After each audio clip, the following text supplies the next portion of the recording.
ನಮಸ್ತೆ ಎಲ್ಲರಿಗೂ. ಇವತ್ತು ನಾವೇನ್ ಮಾಡೋಣ ಇಂಪಾರ್ಟೆಂಟ್ ಟಾಪಿಕ್ ಬಗ್ಗೆ ಮಾತಾಡೋಣ. Mathematics important topic. ಯಾರೆಲ್ಲ ಗಣಿತ ವಿಷಯದಲ್ಲಿ ವೀಕ್ ಇದೀರೋ ಅಥವಾ ಭಯ ಪಡ್ತಾ ಇದ್ದೀರೋ, ಸೊ ಈಗ ಒಂದು ವಿಡಿಯೋ ನೋಡ್ಬಿಡ್ರಿ, ನಿಮಗೆ ಏನಾಗುತ್ತೆ ಅಂದ್ರೆ ಅನುಕೂಲತೆ ಆಗುತ್ತೆ. ಏನಪ್ಪಾ ಅಂದ್ರೆ ಇಂಪಾರ್ಟೆಂಟ್ ಟಾಪಿಕ್ ಅಂದ್ರೆ ಯಾವ ಚಾಪ್ಟರ್ನ ಓದ್ಬೇಕು, ಯಾವ ಚಾಪ್ಟರ್ನ ಓದಬಾರ್ದು ಅನ್ನೋದನ್ನ ಕರೆಕ್ಟ್ ಆಗಿ ನೋಡ್ಕೊಡಿ. ಯಾಕಂದ್ರೆ ಇನ್ನು ಜಾಸ್ತಿ ದಿವಸ ಓದಿಲ್ಲ ಎಕ್ಸಾಮ್ಗಾಗಿ, ಅದಕ್ಕಾಗಿ. ಸೊ ಮೊದಲೇ ಚಾಪ್ಟರ್ ಯಾವ್ದಪ್ಪ ಅಂದ್ರೆ ವಾಸ್ತವ ಸಂಖ್ಯೆಗಳು. ಈ ವಾಸ್ತವ ಸಂಖ್ಯೆದಾಗ ಒಂದು ಕ್ವಶನ್ ಫಿಕ್ಸ್ ಬರೋದು ನಿಮಗೆ. ಈ ಚಾಪ್ಟರ್ ಮೇಲೆ 5 ಅಂಕ ಟೋಟಲ್ ಐತಿ. ಒಂದು MCQ ಐತಿ, ಒಂದು 2 ಮಾರ್ಕ್ಸ್ 2 ಕ್ವಶನ್ಸ್ ಬರ್ತಾವ. ಅಂದ್ರೆ 4 ಮಾರ್ಕ್ಸ್ ಒಂದು ಮಾರ್ಕ್ಸ್, ಅಂದ್ರೆ ಟೋಟಲ್ ಎಷ್ಟು ಅಂಕದ ಐತಿ? 5 ಅಂಕದ ಐತಿ. ಅದ್ರ ಫಸ್ಟ್ ಕ್ವಶನ್ ಯಾವ್ದಪ್ಪ ಅಂದ್ರೆ ಅಭಾಗಲವ ಸಂಖ್ಯೆಯನ್ನು ಸಾಧಿಸಿ ಅಂತೇಳಿ ಪ್ರತಿ ವರ್ಷ ಕ್ವಶನ್ ಏನಾಗಿಲ್ಲ, ಮಿಸ್ ಆಗಿಲ್ಲ. ಅದೊಂದು ಫಿಕ್ಸ್ ಕ್ವಶನ್. ಯಾವ ರೀತಿ ಬರ್ದಪ್ಪ ಅಂದ್ರೆ ನಾ ಒಂದು ಕ್ವಶನ್ ತೋರಿಸ್ತೀನಿ ನೋಡ್ರಿ. 3 + √5 ಒಂದು ಅಭಾಗಲವ ಸಂಖ್ಯೆಯಿಂದ ಸಾಧಿಸ್ಬೇಕಂತ. ಅಲ್ಲಿ ಕ್ವಶನ್ಸ್ ಅದೇ ಇರುತ್ತೆ, ಬಟ್ ವ್ಯಾಲ್ಯೂಸ್ಗಳು ಅಷ್ಟೇ ಏನಕ್ಕವು ಚೇಂಜ್ ಆಕವ್. ಸೊ ಅದಕ್ಕೋಸ್ಕರ ಅದನ್ನ ಪ್ರಾಕ್ಟೀಸ್ ಮಾಡ್ರಿ. ಯಾರಿಗೆಲ್ಲ ಬರ್ತಾ ಇಲ್ವೋ ದಯವಿಟ್ಟು ಏನ್ ಮಾಡ್ರಿ ಅಂದ್ರೆ ಒಂದ್ ಸಾರಿ ಬಿಟ್ಟು 5 ಸಾರಿ ಪ್ರಾಕ್ಟೀಸ್ ಮಾಡ್ರಿ. ಅಭಾಗಲವ ಸಂಖ್ಯೆ ಎಂದು ಸಾಧಿಸಿ 2 ಮಾರ್ಕ್ಸ್ ಫಿಕ್ಸ್ ಕ್ವಶನ್. ಇನ್ನೊಂದು 2 ಮಾರ್ಕ್ಸ್ ಬರುತ್ತೆ A ಇಂಟು B ಮತ್ತೆ L ಇಂಟು H. ಇದು 2 ಮಾರ್ಕ್ಸ್ ಬರುತ್ತೆ. ಅದಾದ್ಮೇಲೆ ಒಂದ್ ಅಂಕದ ಏನಪ್ಪಾ ಅಂದ್ರೆ ಮಸ ಅಥವಾ ಲಸ ಯಾವ್ದಾರ ಒಂದು ಕೇಳ್ತಾನೆ. ಸೊ ನೀವು ಮಾಡ್ಬೇಕಾದ ಏನಪ್ಪಾ ಅಂದ್ರೆ ಫಿಕ್ಸ್ ಕ್ವಶನ್ ಯಾವ್ದಂದ್ರೆ ಅಭಾಗಲವ ಸಂಖ್ಯೆ ಎಂದು ಸಾಧಿಸಿ. ಯಾರಿಲ್ಲ ನಮ್ ಪಾಸ್ ಆಗಕ್ ಆಗ್ತಾ ಇಲ್ಲ, ಈಗ 2 ಸರಿ ಒಳಗೆ ಫೇಲ್ ಆಗಿದಿರಿ ಅಥವಾ ಕಡಿಮೆ ಮಾರ್ಕ್ಸ್ ತೊಂದಿರಲ್ಲ, ಇದನ್ನ ಏನ್ ಮಾಡ್ಬೇಡ್ರಪ್ಪ ಅಂದ್ರೆ ಮಿಸ್ ಮಾಡ್ಕೋಬೇಡ್ರಿ. ಇನ್ನು ನಾವು ಜಾಸ್ತಿ ಮಾರ್ಕ್ಸ್ ತಗೋಬೇಕು ಅನ್ನೋರು ಏನ್ ಮಾಡಿದ್ರ A into B into L into H ಇದನ್ನ ಕ್ವಶನ್ ನ ಮಾಡ್ಕೊಡ್ರಿ. ಅದಾದ್ಮೇಲೆ MCQ ಅಂದ್ರೆ ಹೆಂಗ್ ಬರುತ್ತಂದ್ರ ಯಾವ್ದಾರೆ 3 ನಂಬರ್ ಕೊಟ್ಟಿರ್ತಾನೆ, 2 ನಂಬರ್ ಕೊಟ್ಟಿರ್ತಾನೆ, ಅದ್ರ ಲಸ್ ಹಾಕಿರ್ತಾನೆ, ಇಲ್ಲ ಮಸ್ ಹಾಕಿರ್ತಾನೆ. ಸೊ ಅದಕ್ಕೋಸ್ಕರವಾಗಿ ನೀವು ಈಗ ಏನ್ ಪ್ರೀವಿಯಸ್ ಕ್ವಶನ್ ಪೇಪರ್ ನ ಬರ್ದಿದ್ರಲ್ಲ ಅದನ್ನೇನ್ ಮಾಡ್ಕೊಂಡು ಪ್ರಾಕ್ಟೀಸ್ ಮಾಡ್ಕೊರಿ. ಅದ ನಿಮಗೆ ಏನಾಗುತ್ತೆ ಇನ್ಫ್ ಆಗುತ್ತೆ. ಇನ್ನೆರಡನೇದು ಯಾವ್ದಪ್ಪ ಅಂದ್ರೆ ಬಹುಪದಕ್ತಿಗಳು. ಇಲ್ಲಿ ಈ ಚಾಪ್ಟರ್ ಡೆಡ್ ಈಸಿ ಐತಿ. ಎಲ್ಲದಕ್ಕಿಂತಲೂ ಈ ಚಾಪ್ಟರ್ ಏನಪ್ಪಾ ಅಂದ್ರೆ ಈಸಿ ಬಾಳ ಐತಿ. ಇದ್ರ ಮೇಲೆ 5 ಮಾರ್ಕ್ಸಿಗೆ ಐತಿ. ಸೊ ಅದಕ್ಕೋಸ್ಕರ ಈ ಚಾಪ್ಟರ್ ಮಾತ್ರ ಸ್ಕಿಪ್ ಮಾಡ್ಲೇಬೇಡ್ರಿ. ಫಸ್ಟ್ ಅದ್ರ ಕ್ವಶನ್ ಬರೋದು 1 ಮಾರ್ಕ್ಸ್ ಬರೋದು ಯಾವ್ದಪ್ಪ ಅಂದ್ರೆ ಶೂನ್ಯತೆಗಳ. ಏನ್ ಮಾಡ್ತಾನಂದ್ರ ಒಂದು ಗ್ರಾಫ್ ಕೊಡ್ತಾನ, ಆ ಗ್ರಾಫ್ ಒಳಗ ಶೂನ್ಯತೆಗಳ ಸಂಖ್ಯೆ ಕೇಳ್ತಾನ. ಅದಾದ್ಮೇಲೆ P(x) ಕೊಡ್ತಾನ ಅಥವಾ ಒಂದು ಬಹುಪದತಿ ಕೊಡ್ತಾನ. ಆ ಬಹುಪದತಿ ಕೊಟ್ಟ ಏನ್ ಮಾಡ್ತಾನಂದ್ರ ಅದ್ರ ಮಹತ್ತಮ ಘಾತ ಅಂದ್ರೆ ಗರಿಷ್ಠ ಘಾತ ಹೊಂದಿರುವಂತ ಎಷ್ಟು ಹೊಂದಿದಪ್ಪ X ನ ಘಾತ ಅಂತ ಕೇಳ್ತಾನೆ. ಇದು ಒಂದ್ ಅಂಕದ ಕ್ವಶನ್. 3 ಅಂಕದ ಕೇಳ್ತಾನೆ. ಯಾವ್ದಂದ್ರ P(x) ಶೂನ್ಯತೆಗಳನ್ನ ಕಂಡುಹಿಡಿಯಿರಿ ಮತ್ತೆ ಶೂನ್ಯತೆಗಳು ಮತ್ತು ಸಹಗುಣಗಳ ನಡುವಿನ ಸಂಬಂಧವನ್ನ ತಾಳೆ ನೋಡಿ ಅಂತೇಳಿ. ಇನ್ನೊಂದೇನ್ ಪ್ಲಸ್ ಪಾಯಿಂಟ್ ಅಂದ್ರ ಇಲ್ಲಿ ನಿಮ್ಗೆ ನೆಕ್ಸ್ಟ್ ವರ್ಗ ಸಮೀಕರಣ ಚಾಪ್ಟರ್ ಬರುತ್ತೆ. ಸೊ ಅಲ್ಲಿ ಕೂಡ ಇದೇನಾಗುತ್ತೆ ಅಂದ್ರೆ ರಿಪೀಟ್ ಆಗುತ್ತೆ. ಏನಂದ್ರೆ ಅಪವರ್ತಿಸುವಿಕೆ. ಸೊ ಇಲ್ಲಿ ಕೂಡ ಅದನ್ನ ಮಾಡ್ತೀರಿ, ಅಲ್ಲಿ ಕೂಡ ಅದನ್ನ ಮಾಡ್ತೀರಿ. ಒಂದ್ ವೇಳೆ ನೀವ್ ಏನಾದ್ರೂ ಶೂನ್ಯತೆ ಕಂಡುಹಿಡಿದು ಕಲ್ತಿರಪ್ಪ ಅಂದ್ರ ನಿಮ್ಗೆ ಎಷ್ಟು ಬರುತ್ತೆ ಅಂದ್ರೆ 5 ಮಾರ್ಕ್ಸ್ ಬರುತ್ತೆ. ಸೊ ಅದಕ್ಕೋಸ್ಕರವಾಗಿ ಪ್ರಾಕ್ಟೀಸ್ ಮಾಡ್ರಿ. ಕ್ವಶನ್ಸ್ ಗಳನ್ನ ಸ್ಕಿಪ್ ಮಾಡ್ಬೇಡ್ರಿ. ಯಾವುದೇ ಕಾರಣ ಬರ್ತಾ ಇಲ್ಲ ಅಂದ್ರೆ ಏನ್ ಮಾಡಬೇಡ್ರಿ, ಭಯ ಪಡ್ಬೇಡ್ರಿ. ಸಮಾಧಾನವಾಗಿ ಸ್ಟೆಪ್ ವೈಸ್ ಏನ್ ಮಾಡ್ರಿ, ಬಿಡಿಸ್ಕೊತ ಹೋಗ್ರಿ. ಯಾವ್ದು P(x) ಶೂನ್ಯತೆಗಳನ್ನು ಕಂಡುಹಿಡಿರಿ. ಅದಾದ್ಮೇಲೆ ಶೂನ್ಯತೆಗಳು ಮತ್ತು ಸಹಗುಣಗಳ ನಡುವಿನ ಸಂಬಂಧವನ್ನ ತಾಳಿ ನೋಡಿ. ಯಾವ ರೀತಿ ನಿಮಗೆ ಗೊತ್ತೈತಿ alpha plus beta is equal to minus b by a. ಇದು ಶೂನ್ಯತೆಗಳು ಮತ್ತು ಶೂನ್ಯತೆ ಗುಣಲಬ್ಧ ಏನಪ್ಪಾ ಅಂದ್ರೆ alpha into beta is equal to c by a. ಇದನ್ನೇನ್ ಮಾಡ್ರಿ, ಪ್ರಾಕ್ಟೀಸ್ ಮಾಡ್ಕೊಡ್ರಿ. ಅದಾದ್ಮೇಲೆ ಇಲ್ಲಿ ಎಷ್ಟು ಬರ್ತದೆ? 5 ಮಾರ್ಕ್ಸ್ ಬರುತ್ತೆ. ಇನ್ ನೆಕ್ಸ್ಟ್ 3ನೇ ಚಾಪ್ಟರ್ ಯಾವ್ದಪ್ಪ ಅಂದ್ರೆ 2 ಚರಾಕ್ಷರಗಳ ರೇಖಾತ್ಮಕ ಸಮೀಕರಣಗಳ ಜೋಡಿ. ಇದಂತಿ ಡೆಡ್ ಈಸಿ ಐತಿ. ಸೊ ಇದಕ್ಕಿಂತಲೂ ಇದು ಈಸಿ ಚಾಪ್ಟರ್. ಇಲ್ಲಿ ಕೂಡ ಎಷ್ಟು ಮಾರ್ಕ್ಸ್ ಬರ್ತದೆ ಅಂದ್ರೆ 8 ಮಾರ್ಕ್ಸ್ ಬರ್ತೈತಿ. ಹೆಂಗ್ 8 ಮಾರ್ಕ್ಸ್ ಬರ್ತೈತಿ? ಇಲ್ಲಿ ಕೋಷ್ಟಕ ನೋಡ್ರಿ, ಟೆಕ್ಸ್ಟ್ ಬುಕ್ ತೆಗೆದು ನೋಡ್ರಿ. ಕೋಷ್ಟಕ 3.1 ಇದ್ಲ ಪೇಜ್ ನಂಬರ್ 29 ನ ಮೆನ್ಷನ್ ಮಾಡಿ. ಪೇಜ್ ಅಲ್ಲಿ ಇರುವಂತ ಏನ್ ಮಾಡ್ರಿ ಅಂದ್ರೆ ಕೋಷ್ಟಕವನ್ನ ಪ್ರಾಕ್ಟೀಸ್ ಮಾಡ್ಕೊರಿ. ಒಂದ್ಸಾರಿ ನಿಮ್ಗೆ ತೋರಿಸ್ತೀನಿ ನೋಡ್ರಿ. ಇಲ್ಲ ಐತ್ ನೋಡ್ರಿ ಕೋಷ್ಟಕ. ಈ ಕೋಷ್ಟಕವನ್ನ ಎಕ್ಸ್ಪ್ಲೇಷನ್ ಮಾಡಲ್ಲ, ಯಾಕಂದ್ರೆ ಟೈಮ್ ಜಾಸ್ತಿ ಆಗುತ್ತೆ. ಅದಕ್ಕೋಸ್ಕರವಾಗಿ ಈ ಕೋಷ್ಟಕವನ್ನ ಕರೆಕ್ಟ್ ಆಗಿ ನೋಡ್ಕೋರಿ. ಅಂದ್ರೆ ನಕ್ಷಾರೂಪ ಯಾವ ರೀತಿ ಐತಿ, ಅದನ್ನ ಅನುಪಾತಗಳು ಹೋಲಿಸುವುದ, ಅವುಗಳ ಜೋಡಿನಿ ಎ ಮತ್ತು ಬಿ ಮತ್ತು ಸಿ ವ್ಯಾಲ್ಯೂಗಳನ್ನ ಕರೆಕ್ಟ್ ಆಗಿ ನೋಡ್ಕೊಂಡು ಹೋಗ್ರಿ. ಸೊ ಇಲ್ಲಿ 1 ಮಾರ್ಕ್ಸ್ ಫಿಕ್ಸ್ ಬಂದೇ ಬರುತ್ತೆ ನಿಮಗೆ ಎಕ್ಸಾಮ್. ಅದಾದ್ಮೇಲೆ ವರ್ಜಿಸುವ ವಿಧಾನ. ಪ್ರತಿ ಸಾರಿ ಎಕ್ಸಾಮ್ ಬಂದೇ ಬಂದದ ಕ್ವಶನ್ 2 ಮಾರ್ಕ್ಸಿಗೆ ಬಂದೇ ಬರುತ್ತೆ. ಈ ಸರಿ ಕೂಡ ಬರ್ತದೆ ವರ್ಜಿಸುವ ವಿಧಾನ. ಸೊ ಇದನ್ನು ಕೂಡ ಏನ್ ಮಾಡ್ರಿ, ಪ್ರಾಕ್ಟೀಸ್ ಮಾಡ್ಕೊರಿ. 3ನೇದು ಮೋಸ್ಟ್ ಇಂಪಾರ್ಟೆಂಟ್ ಟಾಪಿಕ್ ಯಾವ್ದಪ್ಪ ಅಂದ್ರೆ ನಕ್ಷೆ ವಿಧಾನ. 4 ಅಂಕಕ್ಕೆ ಬರ್ತದ.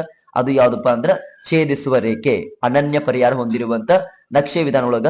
ಸೊ ಈ ನಕ್ಷೆ ವಿಧಾನವನ್ನ ಪ್ರಾಕ್ಟೀಸ್ ಮಾಡ್ಬೇಕು. ಅದಾದ್ಮೇಲೆ ಒಂದ್ ವೇಳೆ ನೀವೇನಾದ್ರೂ ಗೊತ್ತಾಗಿಲ್ಲ ಅಂದ್ರೆ ನಮ್ಮ ಯೂಟ್ಯೂಬ್ ಚಾನಲ್ ಆಗ ನಾವು ಅಪ್ಲೋಡ್ ಮಾಡಿದೀವಿ ಆ ನಕ್ಷೆ ವಿಧಾನ ಯಾವ ರೀತಿ ಬಿಡಿಸ್ಬೇಕು ಅನ್ನೋದು. ಈಸಿ ವೇದಾಗ ಹೇಳಿದೀವಿ. ಸೊ ಒಂದ್ಸರಿ ಹೋಗಿ ವಿಸಿಟ್ ಮಾಡ್ರಿ. ನೆಕ್ಸ್ಟ್ 4ನೇ ಚಾಪ್ಟರ್ ವರ್ಗ ಸಮೀಕರಣಗಳು. ಇಲ್ಲಿ ಕೂಡ ಕೆಲವರಿಗೆ ಡಿಫಿಕಲ್ಟಿ ಆಗುತ್ತೆ, ಕೆಲವರಿಗೆ ಈಸಿ ಆಗುತ್ತೆ. ಸೊ ಒಂದ್ ವೇಳೆ ಏನಾದ್ರೂ ನೀವು ಡಿಫಿಕಲ್ಟ್ ಆಗಿ ಬಿಟ್ರೆ ಅಂದ್ರೆ ನಿಮಗೆ ಇಲ್ಲಿ 3 ಮಾರ್ಕ್ಸ್ ಹೋಗ್ತಾವ. ಸೊ ಅದಕ್ಕೋಸ್ಕರವಾಗಿ MCQ ಒಳಗೆ ಏನ್ ಬಂದ್ರೆ 2 ಸರಿ ತೆಗೆದು ನೋಡ್ರಿ. ನೀವು ವರ್ಗ ಸಮೀಕರಣ ಆದರ್ಶ ರೂಪ ನೋಡಿದ. ವರ್ಗ ಸಮೀಕರಣ ಆದರ್ಶ ರೂಪ ಯಾವ್ದಪ್ಪ ಅಂದ್ರೆ ax² plus bx plus c is equal to 0. So ಇದೇ ಏನಪ್ಪಾ ಅಂದ್ರೆ ನಿಮ್ಮದ ವರ್ಗ ಸಮೀಕರಣದ ಆದರ್ಶ ರೂಪ. ಸೊ ಇದನ್ನ ಕರೆಕ್ಟ್ ಆಗಿ ನೋಡ್ಕೊಂಡು ಕ್ವಶನ್ ಗಳನ್ನ ಪ್ರಾಕ್ಟೀಸ್ ಮಾಡ್ಕೊಂಡು ಅದಾದ್ಮೇಲೆ ಅಪವರ್ತನ ವಿಧಾನ. ಇದೇ ನಾನು ಮೇಲ್ಗಡೆ ಹೇಳಿದ ಹಾಗ ಬಹುಪದೋಕ್ತಿ ಚಾಪ್ಟರ್ ಒಳಗ ಏನ್ ಬರ್ತದ ಶೂನ್ಯತೆನ ಕಂಡುಹಿಡಿಯಿರಿ ಅಂತ ಬರುತ್ತೆ.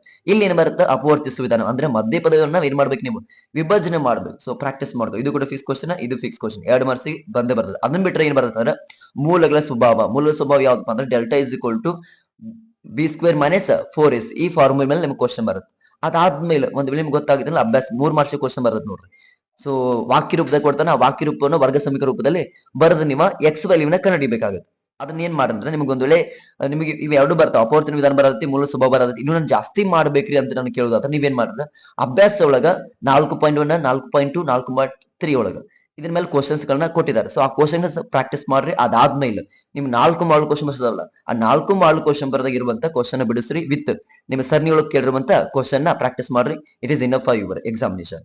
ಸೊ ನೆಕ್ಸ್ಟ್ 5ನೇ ಚಾಪ್ಟರ್ ಯಾವ್ದಾದ್ರೆ ಸಮಾಂತರ ಶ್ರೇಣಿಗಳು.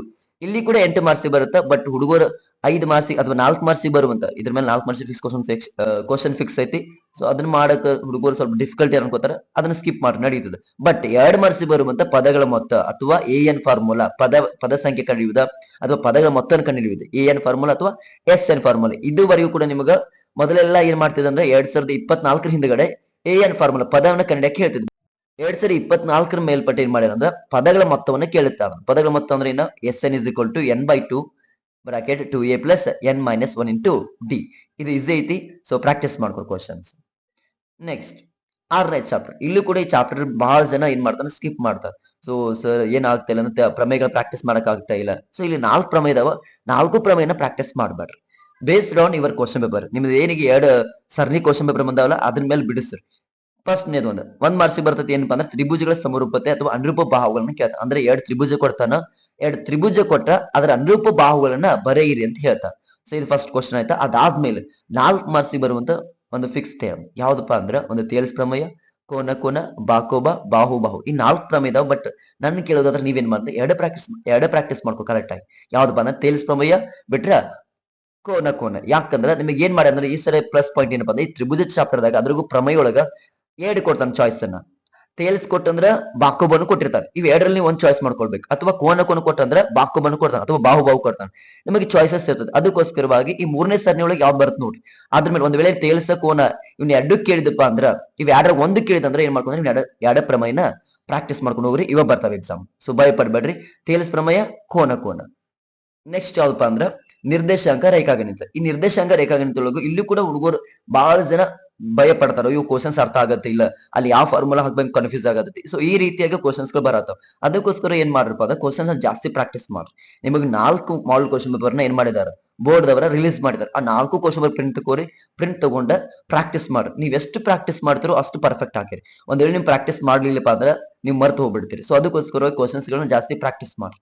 ನಿರ್ದೇಶಕ ರೇಖಾಗಣಿತ ಮೇಲೆ ಎಷ್ಟು ಮಾರ್ಕ್ಸ್ ಸಿಗೈತೆ ಅಂದ್ರೆ ಇಲ್ಲಿ ಕೂಡ 6 ಮಾರ್ಕ್ಸ್ ಸಿಗಿ ಒಂದು MCQ ಬರುತ್ತಾ, ಒಂದ್ 2 ಮಾರ್ಕ್ಸ್ ಬರುತ್ತಾ. ಅದಾದ್ಮೇಲೆ 3 ಮಾರ್ಕ್ಸ್ ಒಂದು ಕ್ವಶನ್ ಕೇಳ್ತಾನೆ. ನಿಮಗೆ ಬ್ಲೂ ಪ್ರಿಂಟ್ ಆಲ್ರೆಡಿ ಏನ್ ಮಾಡಿದ್ರೆ ಬೋರ್ಡ್ ದವರ ರಿಲೀಸ್ ಮಾಡಿದಾರೆ. ಸೊ ಆ ಬ್ಲೂ ಪ್ರಿಂಟ್ ಕೂಡ ಒಂದ್ಸಾರಿ ಏನ್ ಮಾಡಿದ್ರೆ ತೆಗೆದುಕೊಂಡು ಇಟ್ಕೋರಿ, ನಿಮಗೆ ಅದು ಹೆಲ್ಪ್ ಆಗುತ್ತೆ. ಯಾವ್ದು MCQ ಏನ್ ಬರ್ತಂದ್ರೆ ಇದುವರೆಗೂ ನಿಮಗೆ ಕೇಳಿದೆ ಏನಪ್ಪ ಅಂದ್ರೆ ಮೂಲ ಬಿಂದುವಿನಿಂದ ಒಂದು P of X ಕೊಡ್ತಾನ, ಅದನ್ನ ಕೊಟ್ಟ ಆ ಬಿಂದಿಗಿರುವಂತ ದೂರ ಕೇಳಿದಾನೆ.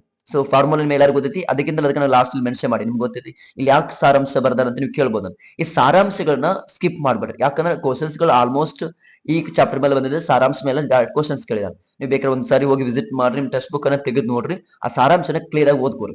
ಈ ಮೊನ್ನೆ 2 ಸಾರಿ ನಡೆದಿದ್ದು ಕ್ವಶನ್ ಬರೆದಾಗ ಡೈರೆಕ್ಟ್ ಏನ್ ಮಾಡಿದ್ರೆ ಆ ಸಾರಾಂಶ ಪಾಯಿಂಟ್ ಅನ್ನ ಕೇಳಿದಾರೆ. ಸೊ ಅದಕ್ಕೋಸ್ಕರವಾಗಿ ಸಾರಾಂಶಗಳನ್ನ ಸ್ಕಿಪ್ ಮಾಡ್ಬೇಡ್ರಿ. ಒಂದ್ಸಲ ನೋಡ್ಕೊಂಡ ಅಲ್ಲಿ ಏನ್ ಕೊಟ್ಟಿದ್ದಾರೆ ಅದೆಲ್ಲ ನನಗೆ ಬರ್ತೈತಿ ಇಲ್ಲೋ ಅಂತೇಳಿ ಕನ್ಫರ್ಮ್ ಮಾಡ್ಕೊಂಡ ಏನ್ ಮಾಡ್ರಿ ಎಕ್ಸಾಮ್ಗೆ ಹೋಗ್ರಿ. ಅದಾದ್ಮೇಲೆ ಮಧ್ಯ ಬಿಂದು, ದೂರ ಸೂತ್ರ, ಅದಾದ್ಮೇಲೆ ಭಾಗ ಪ್ರಮಾಣದ ಸೂತ್ರ. ಈ 3 ಫಾರ್ಮುಲಾಗಳು ನಿಮಗೆ ಪರ್ಫೆಕ್ಟ್ ಆಗಿ ಬರ್ಲೇಬೇಕು. ಯಾಕಂದ್ರೆ ಫಿಕ್ಸ್ ಕ್ವಶನ್ ಇದೆ. 2 ಮಾರ್ಕ್ಸ್ ಮಧ್ಯ ಬಿಂದು ಕೇಳ್ತಾನ, ಇಲ್ಲ ದೂರ ಸೂತ್ರ ಕೇಳ್ತಾನೆ. ಇನ್ನು 3 ಮಾರ್ಕ್ಸ್ ಭಾಗ ಪ್ರಮಾಣದ ಸೂತ್ರ ಮೇಲೆ ಕ್ವಶನ್ಸ್ ಬರತ್ತದ. ಸೊ ಅದಕ್ಕೋಸ್ಕರವಾಗಿ ಈ 3 ಫಾರ್ಮುಲಾಗಳನ್ನ ಬಾಹ್ಯಾಟ್ ಮಾಡೋದು ಮಾತ್ರವಲ್ಲ, ಅದನ್ನ ನಿಮಗೆ ಅಪ್ಲೈ ಮಾಡಕ್ ಬರ್ಬೇಕು. ಸೊ ಸರ್ ನೀವು ಒಂದ್ರೊಳಗೂ ನಿಮ್ಗೆ ನೋಡಿದ್ರೆ ಕ್ವಶನ್ ಬಂದೈತಿ, ಅಲ್ಲಿ ಅನೇಕರಿಗೆ ಅದನ್ನ ಬಿಡಿಸಕ್ ಬಂದ್ರೆ ಅಲ್ಲಿ ದೂರ ಸೂತ್ರ ಹಾಕದ ಅಥವಾ ಮಧ್ಯಬಿಂದು ಸೂತ್ರ ಹಾಕದ ಕೆಲವರಿಗೆ ಕನ್ಫ್ಯೂಷನ್ ಆಗುತ್ತೆ. ಸೊ ಅದಕ್ಕೋಸ್ಕರವಾಗಿ ಕ್ವಶನ್ಸ್ ಗಳನ್ನ ಜಾಸ್ತಿ ಪ್ರಾಕ್ಟೀಸ್ ಮಾಡ್ರಿ. ನಿಮಗಂತ ಹೇಳಿ ಎಲ್ ಬಿ ಮತ್ತೆ ಏನ್ ಮಾಡಿದಾರೆ ರಿಲೀಸ್ ಮಾಡಿದಾರೆ. ಆ ಚಾಪ್ಟರ್ ನ ತಗೋರಿ, ಆ ಕ್ವಶನ್ಸ್ ಗಳನ್ನ ಪ್ರಾಕ್ಟೀಸ್ ಮಾಡ್ರಿ. ಇದು ನಿಮಗೆ ಬಹಳ ಹೆಲ್ಪ್ ಆಗುತ್ತೆ. ನೆಕ್ಸ್ಟ್ ಇನ್ 2ನೇ ಭಾಗದ ಬಾರದ ಈ 1ನೇ ಪಾರ್ಟ್ ಮುಗಿತು. ಇನ್ 2ನೇ ಪಾರ್ಟ್ ಬಗ್ಗೆ ನೋಡೋದು ವೃತ್ತಗಳ ಚಾಪ್ಟರ್. ಸೊ ಇಲ್ಲಂತ ನಿಮಗೆ ಈಸಿ ಐತಿ. 3 ಮಾರ್ಕ್ಸ್ 2 ಥೆರಮ್ ಅದಾವ. ಅದ್ರೊಳಗೆ ಯಾವ್ದಾರ ಒಂದು ನಿಮಗೆ ಕೇಳ್ತಾನೆ. ಮೊದಲ ಬಾಹ್ಯ ಬಿಂದುವಿನಿಂದ ವೃತ್ತಕ್ಕೆ ಎಳೆದ ಸ್ಪರ್ಶಗಳ ಉದ್ದವು ಸಮವಾಗಿರುತ್ತದೆ. ಇದು ಡೆಡ್ ಈಸಿ ಐತಿ. ಪ್ರಾಕ್ಟೀಸ್ ಮಾಡ್ಕೊರ. ವಾರದಾಗ ವೀಕ್ಲಿ 1 ಟೈಮ್ ಆದ್ರೆ ಏನ್ ಮಾಡ್ರಪ್ಪ ಅಂದ್ರೆ ಇವ್ 2 ಥೆರಮ್ಗಳನ್ನ ರಿವೈಸ್ ಮಾಡ್ಕೊರಿ. 2ನೇ ಥೆರಮ್ ಯಾವ್ದಂದ್ರೆ ವೃತ್ತದ ಮೇಲಿನ ಯಾವುದೇ ಬಿಂದುವಿನಲ್ಲಿ ಎಳೆದ ಸ್ಪರ್ಶಕವು ಸ್ಪರ್ಶ ಬಿಂದುವಿನಲ್ಲಿ ಎಳೆದ ತ್ರಿಜ್ಯಕ್ಕೆ ಏನಾಗಿರ್ತೈತೆ ಅಂದ್ರೆ ಲಂಬವಾಗಿರ್ತೈತಿ. ಇವೆರಡು ಥಿಯರಮ್ಗಳು ಎರಡರಲ್ಲಿ ಒಂದಂತಿ ಫಿಕ್ಸ್ ಬರ್ತೈತಿ. ನೀವು ಮನೆ ಸರಿ ನೋಡಿದ್ರಿ, ಫಸ್ಟ್ನೇ ಸರಣಿಯೊಳಗೆ ಬಾಹ್ಯ ಬಿಂದುವಿನಿಂದ ಕೇಳಿದಪ್ಪ ಅಂದ್ರೆ ಎರಡನೇ ಸರಣಿಯೊಳಗೆ ವೃತ್ತದ ಮೇಲಿನ ಯಾವುದೇ ಬಿಂದುವಿನ ಎಳೆದ ಸ್ಪರ್ಶ ಬಿಂದುವಿನಲ್ಲಿ ಎಳೆದ ತ್ರಿಜ್ಯಕ್ಕೆ ಲಂಬವಾಗಿರ್ತದೆ ಅಂತ ಕೇಳಿದಾರೆ. ಸೊ ಅದಕ್ಕೋಸ್ಕರವಾಗಿ ಯಾವೆಲ್ಲ ಫಿಕ್ಸ್ ಕ್ವಶನ್ಸ್ ಇದಲ್ಲ ಅವ್ನ ಏನ್ ಮಾಡಿದ್ರೆ ವೀಕ್ಲಿ ಒನ್ ಟೈಮ್ ಅದ್ರ ರಿವೈಸ್ ಮಾಡ್ರಿ. ನೀವು ಟೈಮ್ ಸ್ಪೆಂಡ್ ಮಾಡ್ಲೇಬೇಕು. ಒಂದ್ ವೇಳೆ ನೀವು ಮ್ಯಾಥ್ಸ್ ಕೂಡ ಟೈಮ್ ಸ್ಪೆಂಡ್ ಮಾಡ್ಲಿಲ್ಪ ಅಂದ್ರೆ ನಿಮಗೆ ಅದೇನಾಗುತ್ತೆ ಅಂದ್ರೆ ಭಯ ಹಿಡಿಸ್ತದೆ. ಸೊ ಅದಕ್ಕೋಸ್ಕರವಾಗಿ ಜಾಸ್ತಿ ಪ್ರಾಕ್ಟೀಸ್ ಮಾಡ್ರಿ. ಇನ್ ನೆಕ್ಸ್ಟ್ ತ್ರಿಕೋನಮಿತಿಯ ಪ್ರಸ್ತಾವನೆ. ಈ ತ್ರಿಕೋನಮಿತಿ ಪ್ರಸ್ತಾವನೆ ಇದ ಸಾರಿ ಬಂದತ್ ನಿಜ, ಬಟ್ ಇದ್ರ ಬೇಸಿಕ್ ನಾವು ಕಲ್ತೀವಿ. ಯಾವ್ದಪ್ಪ ಅಂದ್ರೆ ಪೈಥಾಗರಸ್ ಪ್ರಮೇಯ ಕಲ್ತಿದ್ವಿ ನಾವು. ಸೊ ಭಯ ಪಡ್ಬೇಡ್ರಿ, ಈಸಿ ಇದಾವ, ಬೆಲೆಗಳನ್ನ ಕಂಡುಹಿಡಿಯಿರಿ. ನಿಮಗೇನು ಸೈನ್ ಕಾಸ್ ಟ್ಯಾನ್ ಬರ್ತದಲ್ಲ ಅವನ್ನ ಆರದ್ರ ಮೇಲೆ ಕ್ವಶನ್ಸ್ ಬರ್ತಾವ. ಒಂದು ಟ್ರಯಾಂಗಲ್ ಕೊಡ್ತಾರ, ಕೊಟ್ಟು ನಿಮ್ಗೆ ಏನ್ ಮಾಡ್ತಾರಂದ್ರೆ 3 ಭಾಗಗಳನ್ನ ಕೊಟ್ಟಿರ್ತಾರ ಒಂದ್ ಸಾರಿ. ಇನ್ನು ಕೆಲವು ಸಾರಿ ಮಾಡ್ತಾನಂದ್ರೆ ಕೊಟ್ಟಿಲ್ಲ. ಯಾಕಂದ್ರೆ ನೀವು ನೋಡಿರಿ ಸರ್, ನೀವು ಒಂದ್ರೊಳಗ ಕೊಟ್ಟಿದ್ದಾನ ಕ್ವಶನ್ಸ್ ಒಳಗೆ ನೋಡಿ. ಒಂದ್ಸಾರಿ ಮನ್ನ ತೋರಿಸ್ತೇನೆ ಯಾವ ರೀತಿ ಕ್ವಶನ್ ಐತೆ ಅಂತ. 2 ಮಾರ್ಕ್ಸ್ ಕ್ವಶನ್. ಹಾ ನೋಡ್ರಿ, ಚಿತ್ರದಲ್ಲಿ tan P minus cot R ಬೆಲೆಯನ್ನ ಕಂಡುಹಿಡಿಯಿರಿ. ಇಲ್ಲಿ 3 ಬಾಹುಗಳನ್ನು ಕೊಟ್ಟಿದ್ದಾನೆ. ಸೊ 3 ಬಾಹುಗಳನ್ನು ಕೊಟ್ಟ tan P minus cot R ಬೆಲೆಯನ್ನು ಕೇಳಿದ್ದಾರೆ. ನಿಮಗೇನ್ ಗೊತ್ತಿರ್ಬೇಕು, ಟ್ಯಾನ್ ಮತ್ತೆ ಕಾಟದ ಅನುಪಾತಗಳು ಗೊತ್ತಿರ್ಲೇಬೇಕು. ಸೊ ಅದಕ್ಕೋಸ್ಕರವಾಗಿ ಪ್ರಾಕ್ಟೀಸ್ ಮಾಡ್ಕೊಡ್ರಿ. ಅದಾದ್ಮೇಲೆ ಹೋದ್ ಸರಿ ನೋಡೋದಾದ್ರೆ ನಿಮಗೆ ಏನ್ ಮಾಡ್ಲಿ ಅಂದ್ರೆ ಒಂದು ಬಾಹುದ ಅಳತೆಯನ್ನ ಕೊಟ್ಟಿರಿ. ನೀವೇನ್ ಮಾಡ್ಬೇಕು, ಒಂದು ಬಾಹುದ ಅಳತೆಯನ್ನ with the help of Pythagoras theorem. So Pythagoras ಪ್ರಮೇಯ ಮೂಲಕವಾಗಿ ಕಂಡುಹಿಡಿದ ಅದಾದ್ಮೇಲೆ ಆ ಬೆಲೆಗಳನ್ನ ನೀವು ಕಂಡುಹಿಡಿಬೇಕಾಗಿರುತ್ತೆ. ಸೊ ಈಸಿ ವೇ ಇರ್ತದೆ, ಪ್ರಾಕ್ಟೀಸ್ ಮಾಡ್ಕೊರಿ. ಅದಾದ್ಮೇಲೆ 10ನೇ ಚಾಪ್ಟರ್ ಯಾವ್ದಪ್ಪ ಅಂದ್ರೆ ಸಂಖ್ಯಾಶಾಸ್ತ್ರ. ಇಲ್ಲಿ ಕೂಡ MCQ ಒಂದ್ ಬರ್ತದೆ. ಅದಾದ್ಮೇಲೆ 3 ಮಾರ್ಕ್ಸ್ ಒಂದ್ ಬರ್ತದೆ. ಯಾವ್ದಪ್ಪ ಅಂದ್ರೆ ಬಹುಲಕ, ಮಧ್ಯಾಂಕ, ಸರಾಸರಿ. ಇವಾಗ ನನ್ನ ಕೇಳೋದಾದ್ರೆ ನೀವು ಬಹುಲಕ ಮಧ್ಯಾಂಕ ಎರಡು ಮಾಡ್ಕೊಡು ಸಾಕು. ಒಂದ್ ವೇಳೆ ಬಹುಲಕ ಮಧ್ಯಾಂಕ ಮಾಡ್ಕೊಂಡ್ರಪ್ಪ ಅಂದ್ರ ಈಗ 2 ಸರಿ ನೋಡಿರಿ ನೀವು, ಬಹುಲಕರ ಕೆಳನೆ ಇಲ್ಲ ಅಂದ್ರೆ ಮಧ್ಯಾಂಕರ ಕೆಳನೆ, ಎರಡರಾಗ ಒಂದ್ ಬಂದೇ ಬಂದೈತಿ. ಸೊ ಅದಕ್ಕೋಸ್ಕರವಾಗಿ ಇನ್ನೊಂದ್ ಸಾರಿ ಏನ್ ಮಾಡ್ರೆ 3ನೇ ಸರಣಿ ಅದಾದ್ಮೇಲೆ ಒಂದ್ ವೇಳೆ ಏನಾದ್ರು ನೀವು ಬಹುಲಕ ಮಧ್ಯಾಂಕ ಎರಡರಾಗ ಒಂದ್ ಬಂದೈತೆ ಅಂದ್ರೆ ಎನ್ವಲ್ದಾಗು ಎರಡರಾಗ ಒಂದ್ ಬಂದೇ ಬರ್ತದೆ. ಸೊ ಅದಕ್ಕೋಸ್ಕರ ಸರಾಸರಿ ಬಂದ್ರೆ ಕೆಲವರಿಗೆ ಟಫ್ ಆಗುತ್ತೆ, ಕ್ಯಾಲ್ಕುಲೇಷನ್ ಮಾಡಕ್ ಸ್ವಲ್ಪ ಅಲ್ಲಿ ಡಿಫಿಕಲ್ಟ್ ಆಗುತ್ತೆ ಕೆಲವರು ಅಂತಿರ್ತಾರೆ. ಸೊ ಅದಕ್ಕೋಸ್ಕರವಾಗಿ ಬಹುಲಕ ಮಧ್ಯಾಂಕ ಜಾಸ್ತಿ ಕಾಂಪ್ಲಿಕೇಟೆಡ್ ಮಾಡ್ಕೋಬೇಡ್ರಿ, ಸಮಾಧಾನಲ್ಲೇ ಲೆಕ್ಕವನ್ನ ಸಾಲ್ವ್ ಮಾಡ್ಕೊರಿ. ಬಹುಲಕ ಮತ್ತ ಮಧ್ಯಾಂಕ 3 ಮಾರ್ಕ್ಸ್ ಬರ್ತದೆ. ಅದಾದ್ಮೇಲೆ ವೆರಿ ಇಂಟ್ರೆಸ್ಟಿಂಗ್ ಚಾಪ್ಟರ್ ಸಂಭವನೀಯತೆ. ಇಲ್ಲಿ ಬಹಳ ಜನ ಹುಡುಗರು ಕ್ವಶನ್ಸ್ ನ ಅಂಡರ್ಸ್ಟ್ಯಾಂಡ್ ಮಾಡ್ಕೋಬೇಕು. ಯಾಕಂದ್ರೆ ನಾನು ಕೆಲವು ಹುಡುಗರನ್ನ ಕೇಳಿದ್ರಿ, ಇಲ್ಲಿ ಏನಾಗ್ತಾವ ಬಹಳ ಜನ ಸರ್ ಅದು ಕ್ವಶನ್ ಅಂಡರ್ಸ್ಟ್ಯಾಂಡ್ ಆಗ್ಬತ್ರಿ, ಬರಕ್ ಆಗ್ತಾ ಇಲ್ಲ ಅಂತ ಅಂತಾರೆ. ಸೊ ನನ್ನ ಕೇಳಿದ್ರೆ ಬಹಳ ಈಸಿ ಚಾಪ್ಟರ್. ನೀವು ಸಮಾಧಾನ ಕೂತ್ಕೊಂಡು ಕ್ವಶನ್ಸ್ ಗಳನ್ನ ಅಂಡರ್ಸ್ಟ್ಯಾಂಡ್ ಮಾಡ್ಕೊಂಡು ಮೊದಲು ಟೈಮ್ ತಗೋರಿ. ಟೈಮ್ ತಗೊಂಡು ಒಂದ್ಸರಿ ಬಿಟ್ಟು 5 ಸಾರಿ ಕ್ವಶನ್ ಓದ್ಕೊಂಡು ಅದನ್ನ ಯಾವ ರೀತಿ ಸಾಲ್ವ್ ಮಾಡ್ಕೊಂಡು ಕೇಳ್ಕೊರಿ. ಯಾಕಂದ್ರೆ ಕ್ವಶನ್ ಅಷ್ಟು ಡಿಫಿಕಲ್ಟ್ ಆಗಿ ಇಲ್ಲಿ ಬರುವುದೇ ಇಲ್ಲ. ಎನ್ವಲ್ ಆಗಲಿ ಅಥವಾ ನಿಮ್ ಪ್ರಿಪರೇಟರಿ ಮನೆ ಎಕ್ಸಾಮ್ ಆಗಲಿ ಆ ತರ ಡಿಫಿಕಲ್ಟಿ ಅಂತ ಬಂದೇ ಇಲ್ಲ. 3 ಮಾರ್ಕ್ಸ್ ಒಂದು ಫಿಕ್ಸ್ ಒಂದು ಕ್ವಶನ್ ಬಂದೇ ಬರ್ತದೆ. ಅದಕ್ಕೋಸ್ಕರವಾಗಿ ಇಲ್ಲಿ ಏನಪ್ಪಾ ಫಾರ್ಮುಲಾ ಬೈಟ್ ಹಾಕ್ಬೇಕು ಅಥವಾ ಎಕ್ಸ್ಟ್ರಾ ತಲಿ ಓಡಿಸ್ಬೇಕು ಇಲ್ಲಿ ಏನು ಇಲ್ಲ. ಅವ್ರು ಏನ್ ಕೊಟ್ಟಿರ್ತಾರ ಅದನ್ನ ಬರೀಬೇಕು ಇಷ್ಟ. ಅದನ್ನ ಬಿಟ್ರೆ ಮತ್ತೇನು ಎಕ್ಸ್ಟ್ರಾ ಮಾಡೋ ಅವಶ್ಯಕತೆ ಇಲ್ಲ. ಅದಕ್ಕೋಸ್ಕರವಾಗಿ ಹೇಳ್ತೇನೆ 1 ಮಾರ್ಕ್ಸ್ MCQ ಕೂಡ ಬರ್ತೈತಿ, ಅದು ಈಸಿ ಇರ್ತದೆ ಕ್ವಶನ್. ಸೊ ಅದಕ್ಕೋಸ್ಕರವಾಗಿ ನಿಮ್ಗೆ ಏನಾದ್ರೂ ಇದ್ರ ಡಿಫಿಕಲ್ಟಿ ಅನ್ಸಿರ ಅಥವಾ ಯಾವ್ದಾದ್ರು ಕ್ವಶನ್ ನಿಮಗೆ ಬರಾತಿಲ್ಲ ಅಂದ್ರೆ ಕಮೆಂಟ್ ಸೆಕ್ಷನ್ ತಿಳಿಸ್ರಿ, ನಾವೇನ್ ಮಾಡ್ತೀವಿ ಆ ಚಾಪ್ಟರ್ ನ ಮಾಡ್ತೀವಿ. ಅದು ಅಲ್ಲದೆ ನಾವ್ ಅಂದ್ಕೊಂಡಿವಿ ಪ್ರತಿ ದಿನಾನು ಒಂದ್ ಚಾಪ್ಟರ್ ನ ಶಾರ್ಟ್ ಆಗಿ ಮಾಡ್ಬೇಕಂತೇಳಿ. ಸೊ ಅದಕ್ಕೋಸ್ಕರವಾಗಿ ನಿಮ್ಗೆ ಏನು ಡಿಫಿಕಲ್ಟ್ ಬರ್ಲಿ ಕಮೆಂಟ್ ಸೆಕ್ಷನ್ ತಿಳಿಸ್ರಿ, ಆ ಪ್ರಾಬ್ಲಮ್ಸ್ ಗಳನ್ನ ನಾವು ಸಾಲ್ವ್ ಮಾಡ್ತೀವಿ. ಐ ಥಿಂಕ್ ನಿಮ್ಮೆಲ್ಲರಿಗೂ ಇದು ಬ್ಲೂ ಪ್ರಿಂಟ್ ಹೆಲ್ಪ್ ಆಗಿದೆ ಅನ್ಕೋತಾ ಇದೀನಿ. ಈ ಇಷ್ಟ ಮಾಡ್ರೆ ಸಾಕು, ನಿಮ್ಗೆ 40 ಮಾರ್ಕ್ಸ್ ನೆಕ್ಕಿ ಬರ್ತದೆ, 40+ ಬರ್ತೈತಿ. ಸೊ ಬಿಟ್ಟು ಏನ್ ಮಾಡ್ಬೇಡ್ರಿ ಅಂದ್ರೆ ಭಯಪಡ್ಬೇಡ್ರಿ. ಎಕ್ಸಾಮ್ ಇನ್ನು ಜಾಸ್ತಿ ದಿನ ಉಳಿದಿಲ್ಲ, ಪ್ರಾಕ್ಟೀಸ್ ಮಾಡ್ರಿ. ಬರ್ತಾ ಇಲ್ಲ ಅಂತೇಳಿ ಸ್ಕಿಪ್ ಮಾಡೋದಾಗ್ಲಿ ಅಥವಾ ಟೆನ್ಷನ್ ಮಾಡ್ಕೊಂಡು ಆತರ ಮಾಡಕತ್ರಿಪ್ಪ ಅಂದ್ರೆ ನೀವೇನಾಗ್ತೀರ ಅಂದ್ರೆ ಜಾಸ್ತಿ ಟೆನ್ಸ್ ಹಾಕಿರಿ. ಸೊ ಅದಕ್ಕೋಸ್ಕರ ಆ ರೀತಿ ಮಾಡ್ದ ಸಮಾಧಾನ ಕೂತ್, ಅದರಲ್ಲೂ ಮ್ಯಾಥ್ಸ್ ಬಿಡಿಸ್ಬೇಕಾದಾಗ ನಿಮ್ ಮೈಂಡ್ ಏನಾಗಿರ್ಬೇಕಂದ್ರೆ ಪೀಸ್ಫುಲ್ ಆಗಿರ್ಬೇಕು, ಸಮಾಧಾನವಾಗಿರ್ಬೇಕು. ಒಂದ್ ವೇಳೆ ನಿಮ್ ಮೈಂಡ್ ನಿಮ್ ಕಂಟ್ರೋಲ್ ಆಗಿ ಇರ್ಲಿಲ್ಲಪ್ಪ ಅಂದ್ರೆ ನೀವು ಬಿಡ್ಸಕ್ ಆಗಲ್ಲ. ಅದಕ್ಕೋಸ್ಕರವಾಗಿ ನಿಮ್ಗೆ ಯಾವಾಗ ಓದಕ್ ಇಂಟ್ರೆಸ್ಟ್ ಬರ್ತದಲ್ಲ, ಅದ್ರ ರಾತ್ರಿ ಟೈಮಲ್ಲಿ ಆಗಿರ್ಲಿ ಅಥವಾ ಮುಂಜಾನೆ ಅದ್ರ ಆಗ್ಲಿ, ಯಾವಾಗ ಬಿಡಿಸೋ ಟೈಮ್ ನಿಮಗೆ ಬಿಡಿಸಕ್ ಇಷ್ಟ ಆಗುತ್ತಲ್ಲ ಅವಾಗ ಕೂತ್ಕೊಂಡು ಡೈಲಿ ಒಂದ್ 2 ತಾಸು ಆದ್ರೆ ಇದ್ರ ಕೂಡ ಟೈಮ್ ನೀವು ಸ್ಪೆಂಡ್ ಮಾಡ್ಲೇಬೇಕು. ಒಂದ್ ವೇಳೆ ಆತರ ಮಾಡ್ಲಿಲ್ಲಪ್ಪ ಅಂದ್ರೆ ನಿಮ್ಗೆ ಬರಂಗೆ. ಅದ್ರಲ್ಲಿ ಕೂಡ ಇನ್ನೂ ನಾವು ಪ್ರಾಕ್ಟೀಸ್ ಮಾಡ್ತಾ ಇಲ್ಲ ಸರ್ ನೀವು ಬರೀ 20 ಮಾರ್ಕ್ಸ್ ಬರೋದೈತಿ 30 ಮಾರ್ಕ್ಸ್ ಬರೋದೈತಿ ಅನ್ನೋರು ಏನ್ ಮಾಡಿದ್ರೆ ಇನ್ನೂ ಜಾಸ್ತಿ ಪ್ರಾಕ್ಟೀಸ್ ಮಾಡ್ರಿ. ನಿಮ್ಗೆ 100% ಈ 3ನೇ ಸರಣಿ ಒಳಗ ಏನಾಗ್ತದೆ ಒಳ್ಳೆ ಮಾರ್ಕ್ಸ್ ನ ಪಡಿತೀರಿ. ಸೊ ಅದಕ್ಕೋಸ್ಕರವಾಗಿ ಇದೇನೆಲ್ಲ ಹೇಳಿದಿಲ್ಲ ಇದು 3ನೇ ಸರಣಿ ಒಳಗೆ ಅಪ್ಲೈ ಮಾಡಿ ನೋಡ್ರಿ, ಗೊತ್ತಾಗುತ್ತೆ ನಿಮ್ಗೆ ಯಾವ ಕ್ವಶನ್ ಬರತ್ತವ ಯಾವ ಕ್ವಶನ್ ಬರಾತಿಲ್ಲ ಅಂತೇಳಿ. ಅದು ಅಲ್ಲದ ಇನ್ನೊಂದ್ ಏನ್ ಮಾಡೋದು ರಿಕಗ್ನೈಸ್ ಮಾಡ್ಕೊರಿ. ಇವಾಗ ನಿಮಗೆ ಏನಾದ್ರು ಇಲ್ಲಿ ನೋಡ್ರಿ, ಸಂಖ್ಯಾಶಾಸ್ತ್ರಕ್ಕೆ ಬಹುಲಕ ಮತ್ತು ಮಧ್ಯಾಂಕ ಬಿಡಿಸ್ತಿರ್ತೀರಿ, ಫಾರ್ಮುಲಾ ಹಾಕ್ತಿರಿ, ಎಲ್ಲಾ ವ್ಯಾಲ್ಯೂಗಳನ್ನ ಹಾಕ್ತಿರಿ. ಕೆಲವರಿಗೆ ಕಡ್ತಾಡಕ್ ಗೊತ್ತಾಗಲ್ಲ, ಕೆಲವರಿಗೆ ಎಲ್ಲೆಲ್ಲ ಸಿಲಿ ಮಿಸ್ಟೇಕ್ ಮಾಡ್ತಿರ್ತೀರಿ. ನೀವೇನ್ ಮಾಡ್ರಂದ್ರ ಕೂತ್ಕೊಂಡ ಈ 2 ಸರಣಿಯನ್ನ ಹೋಗಿ ನಿಮ್ ಸರ್ ಭೇಟಿ ಆಗ್ರಿ, ನಿಮ್ಮ ಆನ್ಸರ್ ಸೀಟ್ಗಳನ್ನ ಕಲೆಕ್ಟ್ ಮಾಡ್ಕೊರಿ. ಅಲ್ಲೇ ಕಲೆಕ್ಟ್ ಮಾಡ್ಕೊಂಡು ನೀವು ಎಲ್ಲಿ ಮಿಸ್ಟೇಕ್ ಮಾಡತ್ತೀರಿ ನೋಡ್ರಿ, ಎಲ್ಲಿ ಮಿಸ್ಟೇಕ್ ಮಾಡತ್ತಿರಲ್ಲ ಅದನ್ನ ಬಂದ ಕರೆಕ್ಷನ್ ಮಾಡ್ಕೊರಿ. ಕೆಲವರು ಲಸ ತೆಗಿಯಕ್ ಗೊತ್ತಾಗಲ್ಲ, ಕೆಲವರು ಮಸ ತೆಗಿಯಕ್ ಗೊತ್ತಾಗಲ್ಲ. ಸೊ ಈ ರೀತಿ ಸಿಲಿ ಮಿಸ್ಟೇಕ್ ಮಾಡ್ತಾರೆ. ಆ ರೀತಿ ಮಾಡ್ದ ಕರೆಕ್ಟ್ ಆಗಿ ಏನ್ ಮಾಡ್ರಿ ಪ್ರಾಕ್ಟೀಸ್ ಮಾಡ್ರಿ. ಒಂದ್ ಚಾಪ್ಟರ್ ತಗೋರಿ, ಆ ಚಾಪ್ಟರ್ ಬರುವಂತ ಎಲ್ಲಾ ಕ್ವಶನ್ಸ್ ಗಳನ್ನ ಒಂದ್ಸಾರಿ ರಿವೈಸ್ ಮಾಡ್ಕೊಂಡ ಏನ್ ಮಾಡ್ರಿ ಪ್ರಾಕ್ಟೀಸ್ ಮಾಡ್ರಿ. ಇದೇನಾಗತ್ತೆ ಅಂದ್ರೆ ನಿಮ್ಗೆ ಬಹಳ ಹೆಲ್ಪ್ ಆಗುತ್ತೆ. ಸೊ ಐ ಹೋಪ್ ನಿಮ್ ಎಲ್ಲರಿಗೂ ಹೆಲ್ಪ್ ಆಗಿದೆ ಅನ್ಕೋತಾ ಇದ್ದೀನಿ. Thank you so much.